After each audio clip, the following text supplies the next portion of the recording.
오늘 말씀은 지난주에 나눴던 말씀 가운데 뒷부분을 나누지 않았고 그리고 마쳤습니다. 그래서 오늘은 그 말씀 나는 알파요 오메가요 처음과 마지막이요 시작과 마침이다 라고 하는 이 말씀과 함께 오늘 새로운 말씀인 이제 16절 말씀까지 말씀을 나누려고 합니다. 그리고 요한계시록의 마지막 부분을 보면 항상 성경이 단락을 지을 때는 적어도 2절, 3절 이상 이렇게 나눠져 있잖아요. 이제는 한 절 한 절씩 다 단락이 되어 있습니다. 굉장히 마지막 부분이 그만큼 중요하게 기록됐다라고 하는 것을 알 수 있습니다. 이제 지난 시간에 우리가 한번 생각해 보면 원래 두루마리 책이라고 하는 것을 예언서 주님께서 말씀하신 것을 임봉하지 말고 임봉하지 말라 이 말을 했잖아요. 그런데 이 지금 두루마리 책은 하나님께서 사도 요한에게 하나님 나라로 하나님 계신 곳으로 불러 올려서 그것의 앞으로 되어질 일들에 대해서 쫙 설명했단 말이에요. 근데 이게 단순히 예언서가 아니라 묵시문학이다라고 했습니다. 이 묵시라고 하는 것은 비밀리에 말한다는 겁니다. 비밀리에 말하는데 그럼 듣는 사람도 있지만은 이 내용을 들어도 모르도록 하기 위한 것을 보고 우리 묵시라 그래요. 그래서 구약의 같은 경우는 다니엘서, 신약에는 요한계시록 이 두 곳이 묵시문학이라고 그러는데 그 상황은 다니엘서는 바벨론 포로 상황 속에 있을 때고 요한계시록은 지금 사도 요한이 밤모섬에 있고 로마라고 하는 곳에 의해서 지배당하고 있는 이런 상황에서 주어진 말씀입니다. 일반적으로 그냥 살아가는데 주어진 것은 예언서라 그러지만 포로 상황이나 로마의 지배 아래 누군가의 지배 아래 살아가는 사람들에게 묵시하는 것으로 비밀리에 그것을 알아들을 수 있는 사람에게만 전한 내용이 다니엘서와 요한계시록이에요. 그렇다면 누가 알아들으면 안 되냐면 바벨론 나라라고 하는 그 바벨론 왕뿐만 아니라 그 나라 사람들이 말을 들었을 때는 이해하면 안 됩니다. 왜냐하면 구원을 선포하는 거니까, 해방을 이야기하는 거니까. 그리고 마찬가지로 요한계시록 같은 경우도 로마 사람들이 들었을 때는 그 말이 뭔지를 이해하지 못하도록 비밀스럽게 다 음성적으로 우리 그 당시에 기독인들만 알아들을 수 있는 언어로 써야 돼요. 그러면 당연히 로마 사람은 못 알아듣는데, 그런데 이상한 차이점은 다니엘서는 전했던 묵시 문학이나 묵시의 말씀을 임봉하라라고 해서 끝납니다. 근데 요한계시록은 임봉하지 말라라고 하는 것으로 말씀을 하게 되죠. 이 차이에 대해서 지난 시간에 이야기했고, 오늘은 이제 조금 전에 얘기했던 것처럼 나는 알파와 오메가다. 그리고 처음과 마지막이다, 시작과 마침이다 라고 하는 말씀을 하는데, 이 말씀은 굉장한 말씀입니다. 이 말씀이 왜 굉장한 말씀이냐면 이 말씀이 실제로 주어진 것이 구약에도 이 말씀을 해요. 근데 구약에는 알파와 오메가란 말을 하지 않습니다. 왜냐하면 알파와 오메가는 헬라어예요. 구약은 히브리어로 써졌기 때문에 알파와 오메가라는 용어를 쓰지 않습니다. 다만 헬라어로서 헬라식 알파벳에 가장 먼저 나오는 것이 알파고 가장 마지막 그 알파벳이 이제 오메가예요. 이 말은 처음과 끝이란 말로 씁니다. 근데 이 말이 왜 그렇게 중요하느냐면 한번 구약을 찾아보려고 하는데 이사야 41장 4절 말씀 한번 보겠습니다. 띄워볼까요? 같이 봅니다. 시작.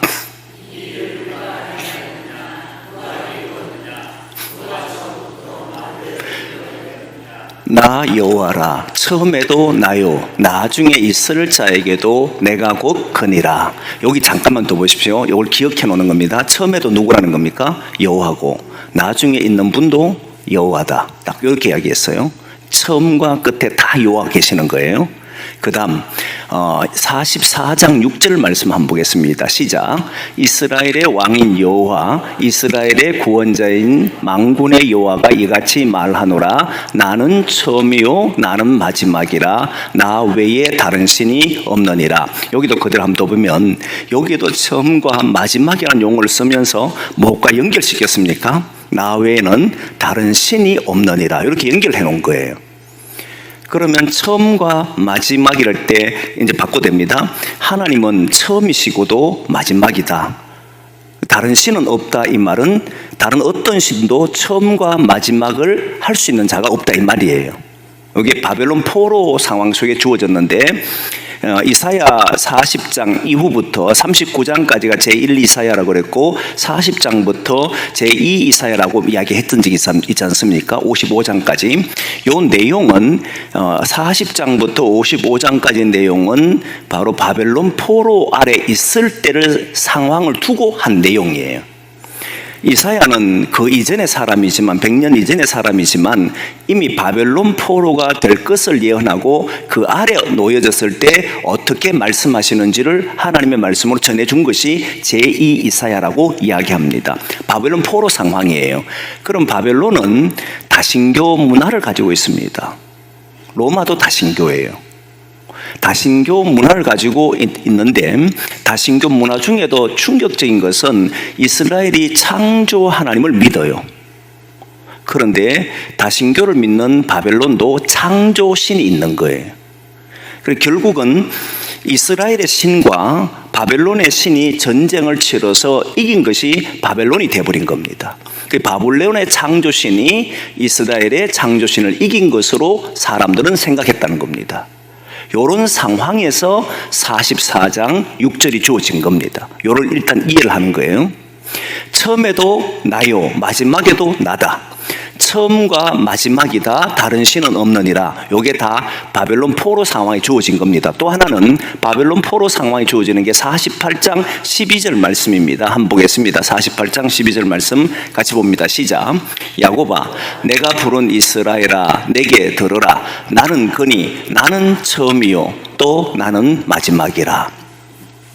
나는 처음이요 나는 마지막이라 바꿔됩니다. 나는 처음이요 나는 마지막이란 이 내용이 이사야 40장에서 55장 이전 그 사이에만 딱 3번 나오고 다른 서신에는 안 나옵니다. 이 내용이 그 바벨론 포로 상황 속에서 특별하게 주어진 말씀이 나는 처음이요 마지막이다. 이런 내용이에요. 요한계시록에도 나는 처음이요 마지막이다, 알파와 오메가다, 시작과 그리고 마침이다라는 용어가 로마라고 하는 지배 아래서 쓰여진 용어란 말이에요. 이걸 먼저 이해하는 겁니다. 그런데 이 말이 얼마나 위력이 있느냐면 이런 겁니다. 여러분, 모든 인간은 시작이라고 하는 것은 있다라고 생각합니다. 각자 개인적으로 보면 저와 여러분 태어난 점이 있잖아요. 맞나요? 그런데 시간의 시작과는 함께하지 못합니다. 무슨 말이냐면 나는 태어날 시간이 있어요. 어느 시점에 몇 년도에 몇 월 며칠에 몇 시에 태어났다는 것이 개인적인 시간 안에서 우리가 태어나는 겁니다. 개인적으로 시작하는 시간은 있어요. 하지만 우리는 시간 안에 태어났지만 그 이전의 시간에는 우리가 있지를 않는 거예요. 그렇잖아요. 우리는 시간 안에서 시작됐지만 시간이 시작되고 있는 속에서 태어난 사람입니다. 그리고 마지막도 보면 우리의 마지막은 언젠가는 마지막이 일어날 겁니다. 시간 안에 일어납니다. 우리는 어느 시점이 되면 다 여기에서 하나님 부르심 받고 가죠. 개인적으로 보면. 그런데 그 이후의 시간은 시간의 마지막에는 어떤 인간도 있을 수가 없어요. 무슨 말이 되죠? 저와 여러분들은 시간이 끝날 때가 있을 겁니다. 그 끝나는 시간은 나 개인의 시간이 끝나는 거지 우리가 흘러가는 이 시간은 계속 이어질 겁니다. 근데 이 시간을 주관할 수 있거나 시간 시작할 때부터 마지막 시간까지를 모두 주관하거나 모두 관여하는 분은 누구냐면 이 세상에 어떤 존재도 없다는 거예요. 누구도 그럴 수 없다는 거예요. 그래서 여러분 보면 시간의 구애를 받지 않는 사람만이 되는 거잖아요. 근데 이 땅에 살아간 사람이 시간에 구애받지 않는 사람이 없습니다. 모든 인간은 시간과 공간 안에서 살아갑니다. 여기에서 벗어날 수 있는 사람은 없어요. 그런데 하나님은 시간 안에 계시는 분이 아니고 시간 전에 계셨던 분이잖아요. 시간을 창조하신 분이니까 그 마지막도 하나님이 마지막 시간을 마지막 만드는 것도 결국 하나님이라는 거예요. 그게 누구라는 겁니까? 예수 그리스도. 예수 그리스도도 시간 전에 계신 분이고 마지막 시간 안에 시간이 끝날 때도 마지막 시간을 주관하는 분이 주님이시라는. 누구도 어떤 인간도 자기 시간을 마음대로 못합니다. 태어날 때도 내가 임의대로 태어날 수 없잖아요. 죽을 때도 내 임의대로 못하는데 죽고 난 이후에도 그 시간을 어떤 인간도 관여 못합니다. 그런데 주님만이 시간 전에 계셨고 시간의 창조 속에 인간을 만들고 모든 피조물 만들고 마지막까지의 시간도 주님 손에 있다는 걸 이야기함으로써 뭘 말하고 하냐면 이 모든 역사가 하나님의 손에 있다라고 하는 말이에요. 모든 역사, 인간의 모든 삶이 전에 아브라함이 있었고 이삭이 있었고 바울이 있었고 오만 사람이 이 역사 속에는 수많은 사람이 있었지만 그러나 그 모든 인간은 지나가는 사람에 불과할 뿐 시간을 거스를 수 있는 사람은 없는데 오직 모든 시간을 주관하는 분은 하나님이시다, 이렇게 이야기하는. 여기에서 이 말이 얼마나 강력한 말이 되느냐면 사도 요한이 이런 생각한 거죠. 그리고 바벨론 포로에 있던 사람에게 이사야가 이 말을 했을 때는 어떤 말이 되느냐면 자신들이 바벨론에 포로가 됐을 때 바벨론 신에게 졌다라고 생각하는데 그 신도 결국 어디서 나왔다는 겁니까? 시간 안에 만들어진 거잖아요. 사람들이 만든 거잖아요. 바벨론에 의해서 만든 거잖아요. 그리고 자기들은 창조의 신이란 말하지만 자기들이 만든 시간 안에서 만들어진 신이거든요. 그런데 워낙 강하면 사람이 어떻게 생각하냐면 저 세상은 끝나지 않을 거라고 생각합니다. 많은 사람들이. 한 개인은 어떻게 생각하냐면 그 사람이 아무리 탁월하고 뛰어나고 세계를 정복하고 대단한 업적을 이뤘다 해도 그 사람은 언젠가는 끝난다고 생각해요. 그게 100년은 넘어가지 않는다. 예전 같으면 더 나이가 줄었을 거 아닙니까? 우리나라도 조선시대는 60세 살기가 어려웠던 시대니까. 그럼 60년만 어떻게 지나면 그 세월은 끝이 난다고 생각하는 거예요. 그런데 이게 사람에게 국한되지 않고 어떤 나라나 어떤 강력한 힘이라고 하는 것에 국한돼 버리면 이 힘은 쉽게 끝난다고 생각하지 않습니다. 예를 들면 바벨론이라고 하는 나라, 포로가 되면 저 나라가 계속 강성해지면 이 나라가 마무리되나? 여러분 이렇게 우리나라 생각해 볼까요? 우리는 우리나라 속에 살면서 우리는 길어봐야 100년 안에 살기 때문에 우리나라에서는 우리는 살면서 100년이면 끝이라고 생각하는 거예요. 그런데 이 나라는 끝이 나겠는가 생각했을 때 그런 생각 별로 안 하잖아요. 무슨 말이 이해되죠? 그러니까 힘이나 어떤 그 공동체의 어느 안에 딱 들어가 보면 그가 속해 있는 세상은 끝이 나지 않을 거야. 나는 끝이 나도 끝이 나지 않을까, 이런 생각합니다. 특히 바벨론 같으면 바벨론 왕의 세력은 계속 지배하는 세력으로 남아있을 거라고 생각하는데 그때 하나님이 나는 처음이요 마지막이다. 처음에도 나요 마지막도 나다. 딱 이 말을 쓰는 바람에 어떻게 되냐면 모든 나라든 모든 세력이든 모든 힘이든 모든 개인의 능력이든 다 끝이 난다는 거예요. 그들은 아무리 길어도 다 끝이 난다는 거예요. 제가 그런 이야기를 한 번씩 하잖아요. 저는 미국을 굉장히 싫어하지 않으면 좋아합니다. 그런데 미국주의자는 아니고 미국은 좋아합니다. 그런데 보십시오. 미국이 끝이 나느냐 물었을 때 사람들은 미국이 강대국이기 때문에 끝이 안 날 거라 생각하잖아요. 저는 하나님의 뜻에 맞지 않으면 언제든지 나라는 무너질 거라 생각하는 사람이에요. 그렇지 않나요, 여러분? 애굽도 끝이 났습니다. 애굽이 가진 보화와 그 권능은, 능력은 세상 그 어떤 권력보다 막강했지만 그러나 그 나라도 마지막이 있었다는 겁니다. 세상 어떤 것도 마지막이 없는 곳이 없어요. 미국도 시작할 때는 우리가 알다시피 청교도가 넘어가 시작했잖아요. 시작을 할 때는 반드시 시작 시간이 있어요. 그 전에 존재하지는 못합니다. 그 시작할 때도 하나님의 주관 아래, 그의 마지막도 주님 주관 아래 있을 뿐이다는 겁니다. 그러면 여러분 어떻게 되냐면, 나는 어떻게 살아야 됩니까? 그랬을 때 나는 주님의 뜻에 맞도록 살려고 해야 한다, 이렇게 나오는 거예요. 나라가 되든 교회가 되든 개인이 되든, 한 개인은, 여러분 사람들이 생각합니다. 한 개인은 이제 어느 정도 시간이 지나면 이제 내가 끝날 시간이 됐구나라고 해서 자기를 자꾸 돌아봐요. 점점 죽음에 가까우면 내가 지나온 세월을 어리석게 생각하고 그렇게 자기를 자꾸 돌아보면서 생각하는데, 이상하게 공동체는 그런 생각을 안 해요. 우리 교회도 만약 주님 오실 때가 천년만년 있을 거라고 생각하는 사람 많습니다. 물론 천년만년 있기를 바라죠. 저는 교회를 워낙 좋아하니까. 그런데 교회가 무엇을 해야 되냐 했을 때, 한 개인처럼 우리 교회가 주의 뜻에 맞는지 맞지 않는지, 우리 개인이 주님의 뜻에 살지 안 살지 이걸 맞추듯이, 항상 주님 앞에 서서 모든 시간에, 우리 교회를 있게 하신 분이 72년 전에 우리 농촌재림이 없었어요. 시간 안에 우리 교회가 만들어진 겁니다. 맞지 않습니까?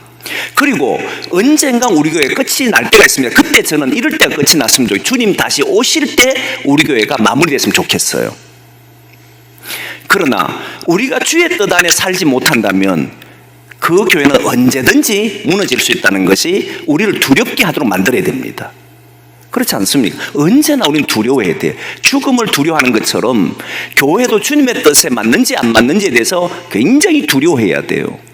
그래서 바울은 고린도 후서에 보면은 편지를 쓸 때에 이 육신의 장막을 벗을 날이 온다면 영원을 사모한다라고 막 이야기하면서, 내가 하나님 앞에, 우리는 그러면서 자기는 나는 주님 앞에 빨리 가기를 원한다, 이 말을 해요. 주님 앞에 가는 걸 소원이에요. 그러나 그래 되면 이런 생각을 가지고 살면 자기 삶을 버리게 되잖아요. 그런데 나는 주님 앞에 서는 날이 있기 때문에, 심판대 앞에 서기 때문에 나는 언제나 내 삶을 책임 있게 살아간다, 이 고백을 또 해요. 그러니까 우리의 시간이 끝이 있다고 아는 사람들은 언제나 주님 앞에 서는 날이 있다고 생각해요. 자기 삶을 하나님 앞에 두려워하면서 자기 삶을 아름답게 살려고 하고 주님이 주신 삶대로 그렇게 노력해 보려고 애를 씁니다. 그렇잖아요. 막 사는 게 아니라는. 교회도 마찬가지예요. 나라도 마찬가지고, 어떤 공동체도 모든 것이 끝이라고 하는 것은, 마지막이라는 것은 우리가 주관할 수가 없어요. 어느 공동체든지 마지막을 주관하는 것은 주님이 합니다. 처음도 마지막도. 그러니까 바벨론에 있을 때는 사람들이 이 나라가 끝이 나겠는가 생각했지만, 여러분 놀랍게도 바벨론은 끝이 나잖아요. 페르시아가 끝이 나겠는가? 끝이 났습니다. 로마가 얼마나 전 세계를 유럽을 안 정복하고 이랬을 때 각 나라가 로마를 두려워했습니다. 근데 그 로마도 끝이 나잖아요. 시간이 딱 지나면 다 끝이 납니다. 하나님의 시간 아래 있기 때문에. 그러면 바벨론 포로에 있는 그 당시 유대인들, 여호와를 섬기고 있던 신앙하는 사람들, 여호와가 처음도 나고 마지막도 나다라고 하는 이 말을 들었을 때는 바벨론을 바라보면 이게 언제 끝나지? 주님 바라보면 이 세계도 무너질 날이 있을 것이다, 희망을 가졌던 거예요. 담대함을 가졌던 겁니다. 그리고 자기 삶을 지키려고 했다는 거예요. 거기에서 무너지지 않으려고. 포로가 되면 무너집니다. 나라를 빼앗기고 애굽에서 430년 살아보는 사람들은 압니다. 그러면 모든 희망을 잃어버릴 수밖에 없는데, 그런데 신앙인들은 그 속에서 희망을 버리질 않아요. 왜 그러냐면 처음 시간도 주님 것이고 마지막 시간도 주님 것이니까. 우리를 어떤 누가 압제하고 힘들게 해도 그것은 다 끝이 납니다. 두려워할 게 없잖아요. 그 권세, 그 능력, 그거는 아무것도 없다는 거예요. 시간 지나면 다 끝이 나요. 그래서 그 다음 절이 나온 거예요. 그 다음 절에 뭐라고 얘기하는지 한번 보십시오. 같이 봅니다. 14절 말씀 보실까요? 14절 말씀 같이 봅니다. 시작. 자기 두루마기를 빠는 자는 복이 있으니 이는 그들이 생명나무에 나아가며 문들을 통하여 성에 들어갈 권세를 받으려 함이라. 뭐가 연결시켰습니까? 자기 두루마기를 빠는데, 이 두루마기는 두루마리 책을 말하는 게 아니고 겉옷을 말하는 겁니다. 겉옷을 빠는데, 그 겉옷을 빨면 복이 있는데 어떤 복이 있냐니까 생명나무의 실과를 먹는 거예요. 그 다음에 또 어떤 게, 그 문에 들어갈 수 있는 권세를 아무나 통과하지 못하고 자기 옷을 빠는 자들은 거기로 들어가는 권세를 가진다, 이 표현을 쓴 거잖아요. 다시 말하면 조금 전에 말했던 것처럼 처음 시간도 하나님의 것이고 마지막 시간도 주님 거예요. 오늘 주님이 그랬어요. 나 주는 주님이 그랬으니까 처음도 주님 것이고 마지막도 주님 것이, 모든 시간이 주님 것인데, 이 역사 속에 살아가는 당시의 밤모섬에 갇혀있는 사도 요한, 그리고 많은 교회들, 그 교회들이 이 편지를 들으면 로마가 언제 무너지지 그 생각 안 합니다. 로마는 끝이 난다. 나는 어떻게 살 것인가? 나는 내가 속해 있는 교회는 어떻게 하면 될 것인가? 라고 이야기했을 때 언제나 자기 두루마기 겉옷을 빤다는 거예요. 겉옷을 빤다는 말은 이제 느낌이 오지 않습니까? 회개한다, 뭐 이런 말이 정결케 한다. 옷이라고 하는 건 외투를 밖에 입고 나가보면 하루 입으면 더러워지잖아요. 당신은 그 당시에는 사막이니까, 유대 땅이 사막 모래바람이 부니까 들어오면 겉옷을 다 세척을 해야 되잖아요. 그러듯이 자기 삶을 항상 돌아보는 거예요.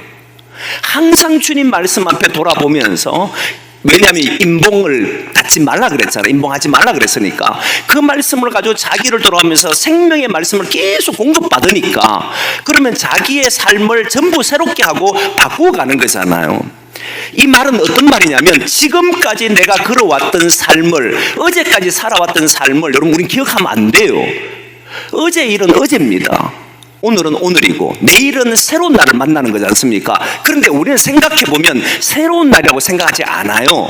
왜냐하면 어제 있었던 일을 오늘 만나기 때문에, 오늘 만난 일을 내일 만납니다. 맞습니까? 안 맞습니까? 이렇게 생각해요. 그런데 여러분 보시면 내일 전혀 다른 날을 만날 수 있다는 거 알잖아요. 갑자기 죽음 앞에 설 때도 있을 거고, 예기치 못한 일을 만날 때도 있을 거고, 아니면 예상치 못한 좋은 일도 생길 수 있을 거고, 생각지 않는 일들이 일어나요. 그때마다 우리 뭘 하느냐면, 과거의 것으로 우리 살아가는 것이 아니고 내 앞에 뭘 세우는 겁니까? 주님의 두루마리 책, 예언의 책을 딱 두고 그 말씀을 가지고 자기를 늘 새롭게 하면서 새 날을 계속 맞이하는 거예요. 나의 삶을 새롭게 계속 가는 거예요. 근데 옷은 잘 빨면서 자기 삶은 청산을 잘하는 사람이 많잖아요. 자기 삶을 계속 돌아보지 않으면 결국 우리는 과거의 옷을 계속 입고 살아갈 수밖에 없는 겁니다.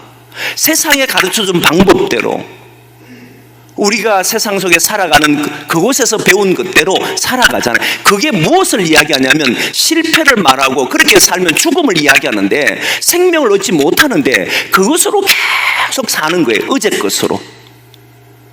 우리는 어제 것으로 사는 게 아닙니다.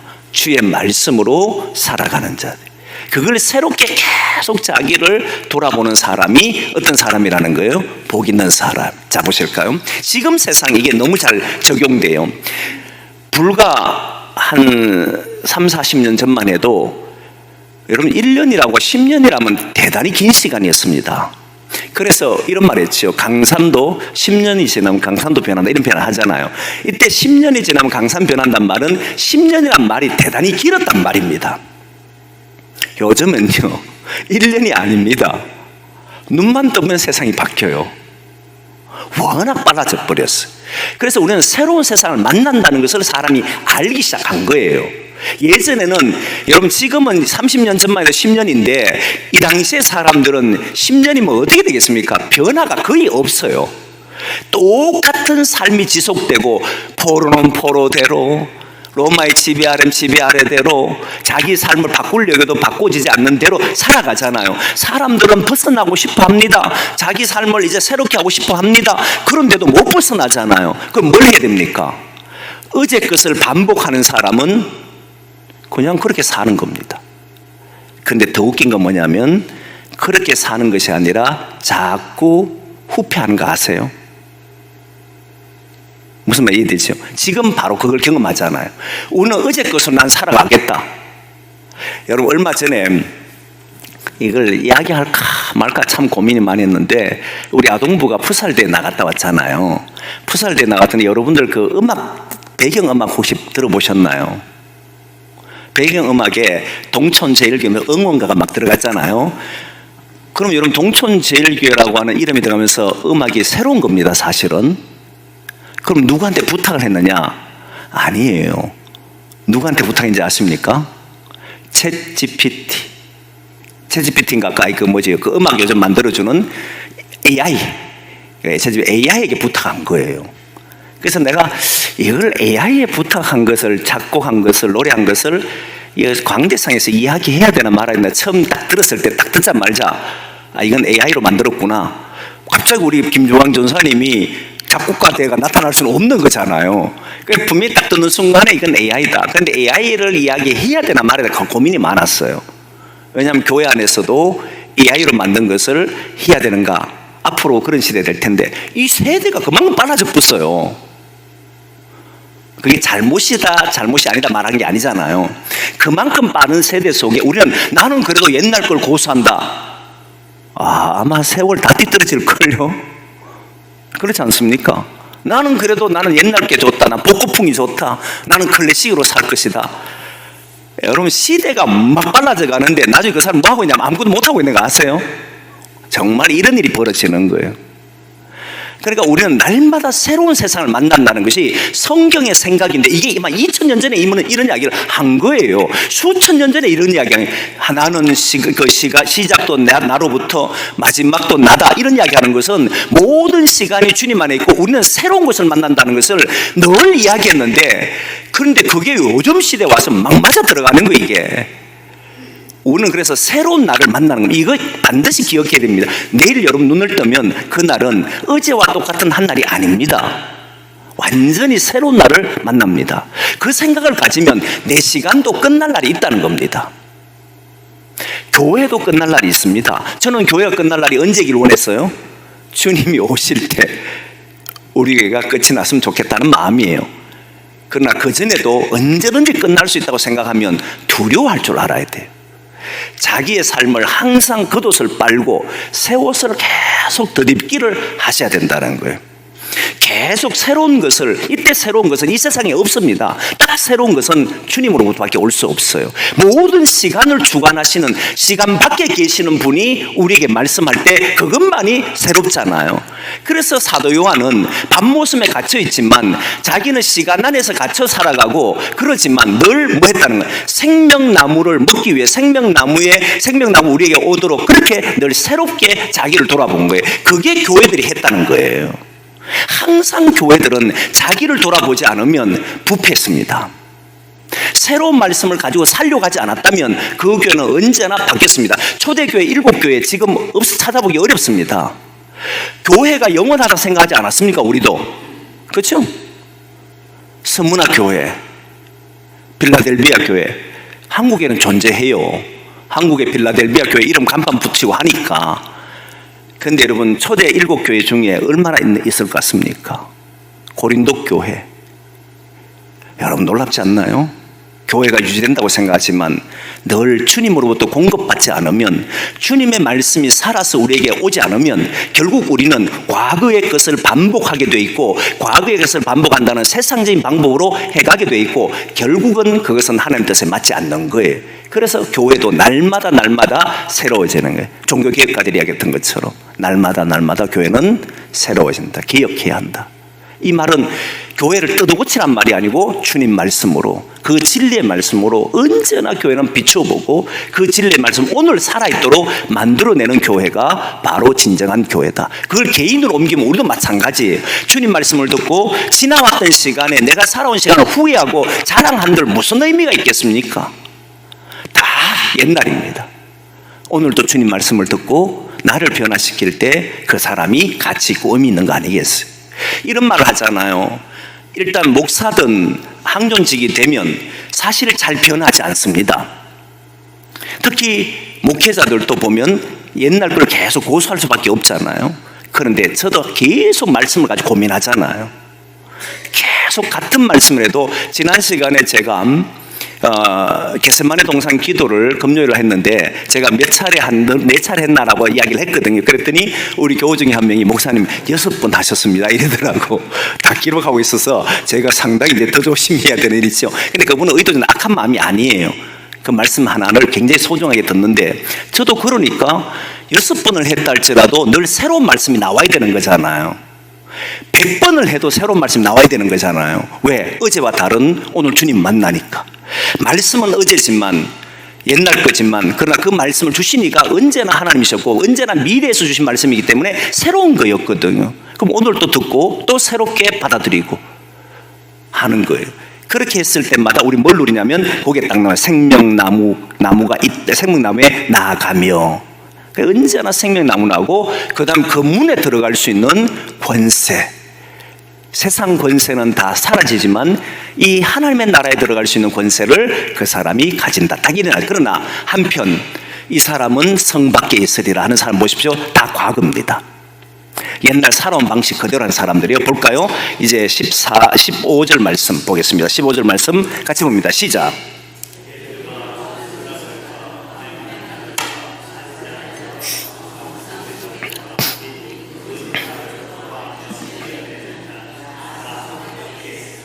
여기에 재밌잖아요. 개들과 개들 진짜 개들 이야기하는 게 아니고 개들은 계속 반복인 거 알잖아요. 똑같은 어제도 오늘도 다 똑같습니다. 새로운 걸 전혀 안 합니다. 다 똑같은 말씀, 똑같은 행동을 반복해요. 제가 우리 이런 내용을 가지고 사실 자녀들 교육하고 우리 아이들 교육하거든요. 뭐냐면 우리 아이들이 어떤 문제에 딱 부딪히면 대부분은 어제 했던 조금만 더 노력해라 해요. 조금만 더 노력해란 말이 굉장히 맞는 말이기도 합니다. 근데 그 노력하지 않는 사람은 노력하면 돼요. 근데 자기가 있는 힘을 다해 노력했는데 안 되는 사람에게는 조금만 더 노력하란 말은 그 사람에게는 거의 지옥과 같은 거예요. 죽음과 같습니다. 그럼 어른들이 방법을 찾아줘야 돼요. 걔들도 새로운 방법을 찾아야 됩니다. 새로운 것을 찾아낼 때 걔들은 점프를 하는 거예요. 한 단계 성숙합니다. 그렇지 않나요? 아이들 키워보셔서 알지만 애들 키울 때 계속 모유만 주는 게 아니잖아요. 애들이 어느 정도만 되면 새로운 것을 계속 공급하는 거 아세요? 모유 주다가 이유식 주다가 조금 지나서 밥을 주다가 단단식물 주다가 그러면서 그 다음 어느 정도 크게 되면 영양분을 줘서 그 영양을 가지고 살아갈 수 있도록 계속해서 뭔가를 공급하는 거 압니까? 그런데 놀랍게도 이 정신을 위해서, 마음을 위해서는 새로운 걸 공급 안 해요. 몸은 크는데 생각은 옛날처럼 해버리는 거예요. 이게 문제가 된 거잖아요. 그래서 이 성경의 말씀을 가지면 삶이 어마어마합니다. 우리도 오늘 내일 만나는 삶이 나에게 새로운 거라면 다시 기도할 때 주여 오늘 만나는 삶을 주님 안에서 새롭게 하기를 원합니다. 내 생각을 깨고 주님 생각으로 나의 길을 열어주십시오. 나는 오늘도 주님의 일에 동참하겠습니다. 이게 기도가 되는 거잖아요. 그렇게 신앙하는 것이 바로 오늘 보여준 알파요 오메가다. 처음과 마지막이다. 시작과 마침이다. 이 표현이었대. 모든 시간을 주관하고 계시는 하나님. 이 말은 우리가 살아가는 그 속에서 우리는 어떻게 살아야 하는지를 동시에 보여줬던 말씀이다. 이 말이에요. 얼마나 놀랐어요. 그리고 이렇게 말합니다. 나 예수가 이렇게 말하죠. 그 다음에 나오는 말이 오늘 이제 지난주에 하지 못했던 말씀이죠. 나 예수가 여러 이제 그 교회들에게 말하여 바란다는 이야기 나옵니다. 한번 읽어보겠습니다. 교회들을 위하여 얘기했는데 한번 읽어보겠습니다. 16절 말씀 같이 봅니다. 시작. 나 예수는 교회들을 위하여 내 사자를 보내어 이것들을 너희에게 정언하게 하였노라. 나는 다윗의 뿌리요 자손이니 곧 광명한 새벽별이라 하시더라. 이 표현 잘 보면 모든 게 분석이 되는데 여러분 보면 많은 사람들에게, 선지자들에게 또는 하나님이 보내신 사람들에게 또는 오늘 보여준 말씀을 통해서 주의 사자를 보내서 말씀했다 이 말이잖아요. 누가요? 주 예수, 나 예수, 예수님 하신 거라 이 말. 구약이든 신약이든 모든 선지자를 보내가지고 주의 사자를 보내서 말씀하신 일은 누구라는 겁니까? 예수님이 하셨다는 거예요. 그 다음에 중요한 게 누구에게 했나는 말이에요. 교회들을 위하여, 교회들을 위하여 이렇게 나왔어요. 그죠? 이때 교회들은 뭐냐라고 했을 때 교회라고 하는 이 말을 잘 이해하셔야 되는데, 작게 좁게 보면 오늘 이 요한계시록 선고선 초대교회 이 교회 나온 7교회 있잖아요. 빌라델비아 교회, 사대 교회, 그 다음에 라오디게아 교회, 에베소 교회, 스무나 교회, 이런 교회를 말했습니다. 7교회를 말했습니다. 그러니까 좁게 말하면 요 7교회들이에요. 근데 조금 더 넓게 이야기하면 우리 각 개인이에요. 왜냐하면 하나님은 우리가 그 성경을 통해서 우리가 하나님의 성전인 것을 모르느냐 이렇게 했잖아요. 우리가 하나님의 성전에. 그럼 보면 교회라고 하는 것이 공동체지 않습니까? 그럼 나 혼자 있으면 이게 공동체가 되는가 생각하잖아요. 원래 공동체의 의미는 사전적으로 보면 어떤 이익이나 운명을 같이 하는 집단, 이런 표현이거든요. 이게 사전적 의미인데, 일반적으로 우리가 이해하는 것은 둘 이상 모인 집단이잖아요. 혼자서는 공동체라 말하지 않습니다. 그런데 우리가 내가 성전이면 나 혼자 있는 거잖아요. 그럼 어떻게 이 공동체가 되느냐 하면 잘 이해하셔야 되는데, 보네프 목사님이 이 문제를 다뤘는데 나 혼자 있는 게 아니고 누가 있다는 겁니까? 그리스도가 함께 한다는 거예요. 그리스도와 내가 함께 있기 때문에 공동체라고는. 우리끼리 있는 공동체는 세상 공동체입니다. 주님이 없는 곳은 그 교회가 이름을 뭘로 했던 간에 다 그건 세상적인 공동체예요. 반드시 주님이 계시고 내가 있는 거예요. 그러면 여러분 보면 저에게도 주님이 계시고 여러분 각자에게도 뭐가 있다는 겁니까? 주님이 함께한다. 그래서 우리를 교회라고 말하고 성전이라고 말합니다. 그런데 여기서 중요한 것은 우리가 생각했을 때는 내가 저 사람하고 함께 있으면 이 사람하고 함께 못 있어요. 같은 모임을 하면 함께 설 수 있지만, 제가 여기에 있고 요즘은 또 보니까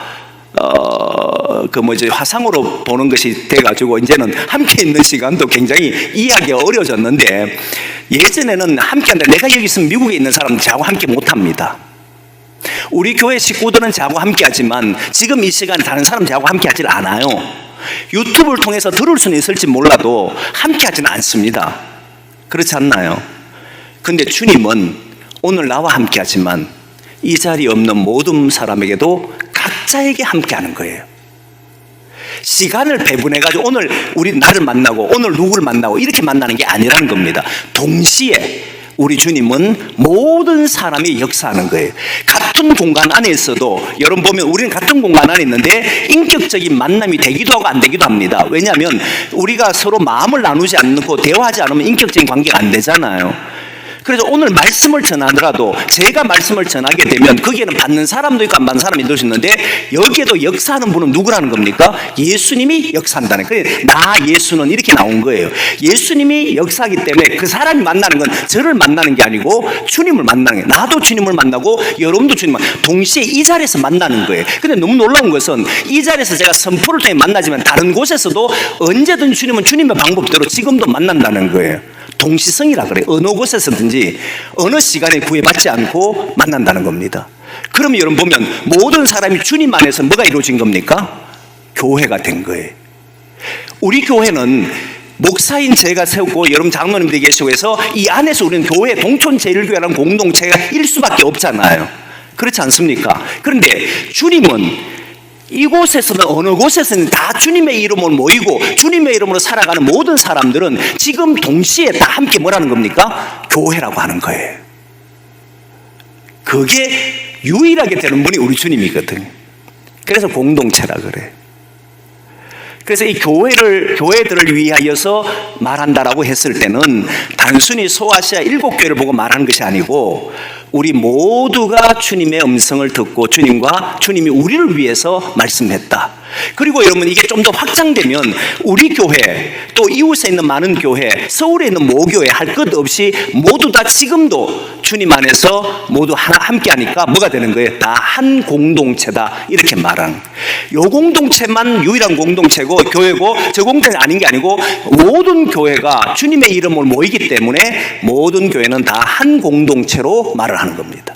이걸 보고 에쿠메니칼이라고 그래요. 한 모임, 한 가정, 이렇게 되는 거예요. 전부 다 하나라는 거예요. 주님 안에서.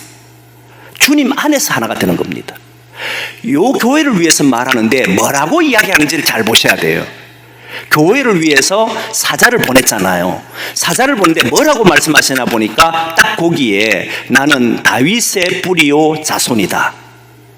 그리고 광명한 새벽별이다. 이 두 가지를 이야기합니다. 이게 한 개 연결되어 있는 건데, 다윗의 자손과 뿌리라는 것은 조금 더 빠르게 나가면 다윗의 자손과 뿌리가 이제 알잖아요. 예수 그리스도가 다윗의 후손으로 온다는 것이 유대인들의 믿음이었으니까. 그럼 지금 말하는 것은 역사 속에 계셨던 그 예수가 그때도 계시지만 지금도 우리의 주님이시다는 거예요. 역사 속에 성육신하신 예수 그리스도, 이 땅에 오신 예수 그리스도는 이제 성천하시고 난 뒤에 그분은 우리에게 사라지는 것이 아니라 여전히 그분이 우리에게 말씀하신 것이 우리에겐 생명이 된다 이 말이에요. 그 다음에 광명한 새벽별이라고 해서, 새벽은 동트기 전을 보고 이야기합니다. 동트기 전을 보고 이야기하는데 동트기 전이 가장 어두울 때라고 말을 해요. 가장 깊을 때, 그 시간을 보고 새벽이라고 합니다. 여러분, 하늘에 별이 있을 때, 별이 없을 때와 달이 없을 때 보면 여러분, 밤이라 완전히 깜깜하기 때문에 흑암이 됩니다. 요즘은 흑암을 잘 못 느껴요. 왜냐하면 워낙 불빛들이 곳곳마다 다 비추고 있으니까. 근데 시골에 보면 완전히 별도 달도 없을 때 보면 완전히 깜깜해서 후라시 켜지 않으면 갈 수가 없는 이런 상황이 있었잖아요. 그런데 별이라도 있으면 그걸 보고 가고 그게 희미하게 보여요. 그런데 오늘 본문에서 광명한이라고 하는 단어를 쓰는 것은 여러분 놀랍게도 밝은 빛을 낸다라고 하는 말이에요. 어둠이 존재하지 못하는 새벽별이다 이 말. 결국은 주님이 자신을 따라 사는 교회, 오늘도 주님 안에 모여 사는 모든 성도들을 어떻게 한다는 겁니까? 빛을 비춰주시고 우리의 삶을 인도하신다. 그러니까 자기 삶이 깜깜하게 여겨졌던 그 당시에 일곱 교회, 박해 속에 있던 일곱 교회와 또 마찬가지로 반모섬에 있던 사도 요한, 그도 주님 앞에 딱 교회니까 나를 그렇게 인도하시는구나. 이 어두운 터널과 같은 나의 삶이지만 결국 주님은 나를 밝혀주시는구나. 이 믿음을 딱 가지게 되는 아주 중요한 메시지가 된 거예요. 여러분, 이 믿음을 가지고 있으면 혹시 여러분 살아가다가 앞을 봐도 뒤를 봐도 옆을 봐도 너무 깜깜해서 도저히 헤어날 길이 없다 싶을 때 광명한 새벽별이 오늘 나를 비추신다. 어둠을 이기신 예수 그리스도가 나에게 빛이 되신다. 이 말씀을 붙들고 살아간다면 마지막 주님께서 우리를 구원하시는 그 놀라운 은총들을 보게 되는 줄 믿습니다. 그렇게 살아가기를 원합니다.